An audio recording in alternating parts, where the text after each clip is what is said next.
Hello friends, एक बार फिर स्वागत है आपका हमारे चैनल में। आइए आज के इस वीडियो में हम जानते हैं होली पर्व के बारे में। होली हम क्यों मनाते हैं। हम जैसे ही होली शब्द सुनते हैं हमारे मन में एक अलग ही भाव उत्पन्न हो जाता है। यह भाव हर्ष और उल्लास का होता है। होली बहुत ही चर्चित त्यौहार है। यह त्यौहार लोग बड़ी ही हर्षोल्लास के साथ मनाते हैं।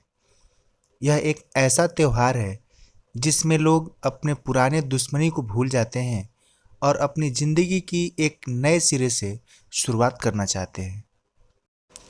ऐसे में होली को हम सभी आज के इस वीडियो से जानेंगे कि आखिर यह त्यौहार क्यों मनाया जाता है।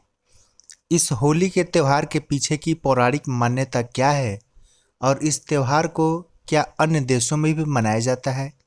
आइए हम जानते हैं कि होली का त्यौहार लोग किस प्रकार से मनाते हैं और इसकी क्या क्या विधियां होती हैं। होली के उपलक्ष्य में इस वीडियो को प्रस्तुत करने का हमारा मुख्य उद्देश्य यह है कि आप भी होली पर्व के विषय में संपूर्ण जानकारी प्राप्त कर लें। होली एक रंगों का त्यौहार है।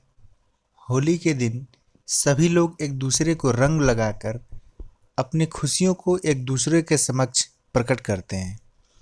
होली के त्यौहार के दिन सभी बच्चे से लेकर के बूढ़े व्यक्ति सभी मिलकर इस त्यौहार का लुत्फ़ उठाते हैं।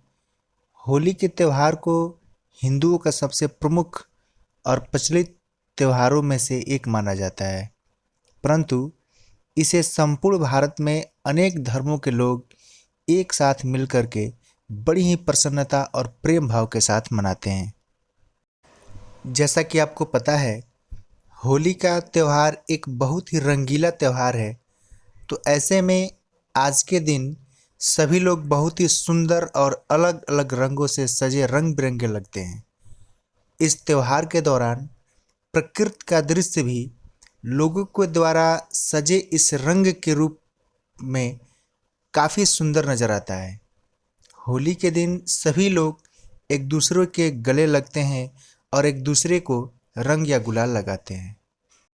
तो आइए अब जानते हैं कि होली कब मनाया जाता है और क्यों मनाया जाता है। होली बसंत ऋतु में मनाया जाने वाला एक महत्वपूर्ण भारतीय और नेपाली लोगों का त्यौहार है।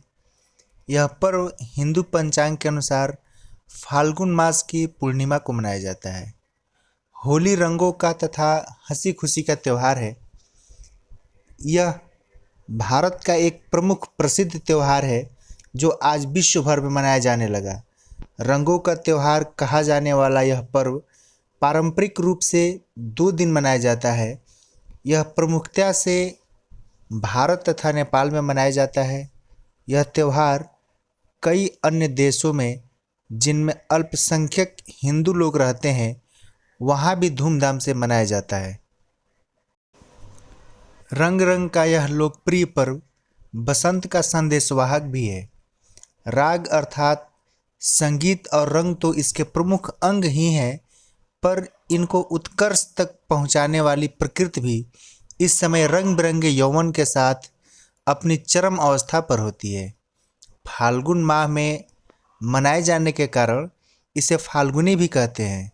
होली का त्यौहार बसंत पंचमी से ही आरंभ हो जाता है। उसी दिन पहली बार गुलाल उड़ाया जाता है। इस दिन से फाग और धमार का गाना शुरू हो जाता है। खेतों में सरसों खिल उठती हैं, बाग बगीचों में फूलों की आकर्षक छटा छा जाती है। पेड़ पौधे, पशु पक्षी और मनुष्य सब उल्लास से परिपूर्ण हो जाते हैं। खेतों में गेहूं की बालियां इठलाने लगती हैं। बच्चे बूढ़े सभी व्यक्ति सब कुछ संकोच और रूढ़ियाँ भूलकर ढोलक झाल मंजीरों की धुन के साथ नृत्य संगीत व रंगों में डूब जाते हैं। चारों तरफ रंगों की फुहार फूट पड़ती है। गुजिया होली का प्रमुख पकवान है जो कि मावा और मैदा से बनती है और मेवाओं से युक्त होती हैं। इस दिन कांजी के बड़े खाने व खिलाने का भी रिवाज है। नए कपड़े पहनकर होली की शाम को लोग एक दूसरों के घर होली मिलने जाते हैं, जहां उनका स्वागत गुजिया नमकीन व ठंडाई से किया जाता है। होली के दिन आम्र मंजरी तथा चंदन को खिलाकर खाने का बड़ा महत्व है। होली भारत का अत्यंत प्राचीन पर्व है जो होलिका या होलाका नाम से मनाया जाता था। बसंत की ऋतु में हर्षोल्लास के साथ मनाए जाने के कारण इसे बसंतोत्सव और काम महोत्सव भी कहा गया है। इतिहासकारों का मानना है कि आर्यों में भी इस पर्व का प्रचलन था, लेकिन अधिकतर यह पूर्वी भारत में ही मनाया जाता था। इस पर्व का वर्णन अनेक पुरातन धार्मिक पुस्तकों से मिलता है। इनमें प्रमुख है जौमिनी के पूर्व मीमांसा सूत्र और कथा गार्ह्य सूत्र। नारद पुराण और भविष्य पुराण जैसे पुराणों की प्राचीन हस्तलिपियों और ग्रंथों में भी इस पर्व का उल्लेख मिलता है। विंध्य क्षेत्र के रामगढ़ स्थान पर स्थित ईस्वी 300 वर्ष पुराने इस अभिलेख में भी इसका उल्लेख किया गया है। संस्कृत साहित्य में बसंत ऋतु और बसंतोत्सव अनेक कवियों के प्रिय विषय रहे हैं। अल-बरूनी जो सुप्रसिद्ध मुस्लिम पर्यटक थे, इन्होंने भी अपनी ऐतिहासिक यात्रा संस्मरण में होलिकोत्सव का वर्णन किया है। इस तरीके से हिंदुओं के अतिरिक्त भारत के कई मुस्लिम कवियों ने भी अपनी रचनाओं में होली का उल्लेख करके बताया है कि होली का त्यौहार केवल हिंदुओं के लिए ही नहीं बल्कि मुसलमानों का भी त्यौहार है। इसे मुसलमान भी मनाते हैं।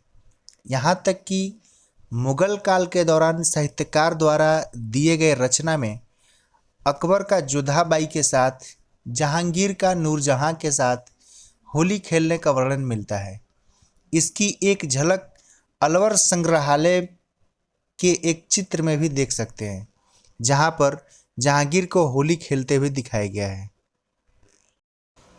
इस तरीके से मुगल काल में भी होली का त्यौहार काफ़ी प्रचलित था और वह भी होली को धूमधाम से और उमंग से मनाया करते थे। कहा जाता है कि शाहजहां के समय तो होली खेलने का अंदाज ही बदल गया। इतिहास में वर्णन किया गया है कि शाहजहां के ज़माने में होली को ईद ए गुलाबी या आब ए पासी कहा जाता था, जिसका मतलब रंगों का बौछार होता है। अब आइए होली के कुछ पौराणिक मान्यताओं के बारे में जानते हैं। होली के पर्व से अनेक कहानियाँ जुड़ी हुई हैं। इनमें से सबसे प्रसिद्ध कहानी है प्रहलाद की। माना जाता है कि प्राचीन काल में हिरण्यकश्यपु नाम का एक अत्यंत बलशाली असुर था। अपने बल के अहंकार में वह स्वयं को ही ईश्वर मानने लगा था। उसने अपने राज्य में ईश्वर का नाम लेने पर ही पाबंदी लगा दी थी। हिरण्यकश्यपु का पुत्र प्रहलाद ईश्वर भक्त था। प्रहलाद की ईश्वर भक्ति से क्रुद्ध होकर हिरण्यकश्यपु ने उसे अनेक कठोर दंड दिए, परंतु उसने ईश्वर की भक्ति का मार्ग न छोड़ा। हिरण्यकश्यपु की बहन होलिका को वरदान प्राप्त था कि वह आग में भी भस्म नहीं हो सकती। हिरण्यकश्यपु ने आदेश दिया कि होलिका प्रहलाद को गोद में लेकर आग में बैठे। आग में बैठने पर होलिका तो जल गई, परंतु प्रहलाद बच गया। ईश्वर भक्त प्रहलाद की याद में इस दिन को होली जलाई जाती है। प्रतीक रूप में यह भी माना जाता है कि प्रहलाद का अर्थ आनंद होता है और उत्पीड़न की प्रतीक होलिका जलती है और प्रेम तथा उल्लास का प्रतीक प्रहलाद अछूड़ रहता है। होलिका दहन की मुख्य कथा। होली से संबंधित मुख्य कथा के अनुसार एक नगर में हिरण्यकश्यप नामक दानव राजा रहता था।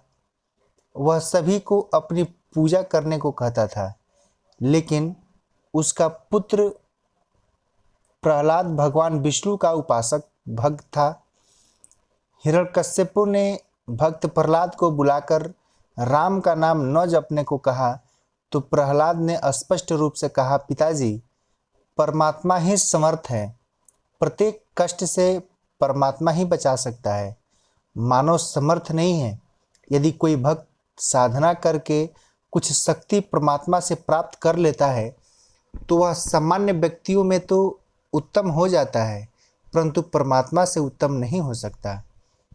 यह बात सुनकर अहंकारी हिरण्यकश्यप क्रोध से लाल पीला हो गया और नौकरों सिपाहियों से बोला कि इसको ले जाओ मेरी आंखों के सामने से और जंगल में सर्पों में डालो, सर्प के डसने से वह मर जाएगा।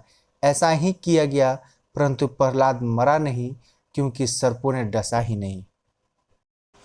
उसके तमाम प्रयासों के बावजूद भी जब भक्त प्रहलाद का जान नहीं गया तो उसने तंग आकर अपनी बहन होलिका से उसको गोद में लेकर आग में बैठने की बात कही और वैसी योजना बनाई ताकि गोद में लेकर बैठकर जलते ही होलिका श्राप के कारण बच जाएगी और प्रहलाद जल के राख हो जाएगा।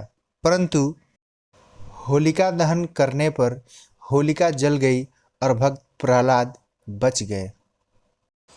होलिका के जल जाने के उपरांत एक बार फिर से हिरण्यकश्यप भक्त प्रहलाद की हत्या करने का प्रयास किया, परंतु श्री हरि विष्णु जी ने हिरण्यकश्यप को नरसिंह अवतार धारण करके सभी वरदान के विपरीत उसे अपने घुटने पर सुलाकर अपने नाखूनों से उसकी हत्या कर दी।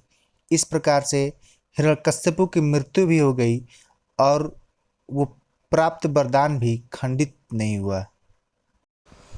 इस कहानी के अनुसार होली का पर्व हिरण्यकश्यप की बहन होलिका की मृत्यु के उपलक्ष्य में मनाया जाता है। इसी कारण होली के त्यौहार के एक रात्रि पहले होलिका दहन किया जाता है।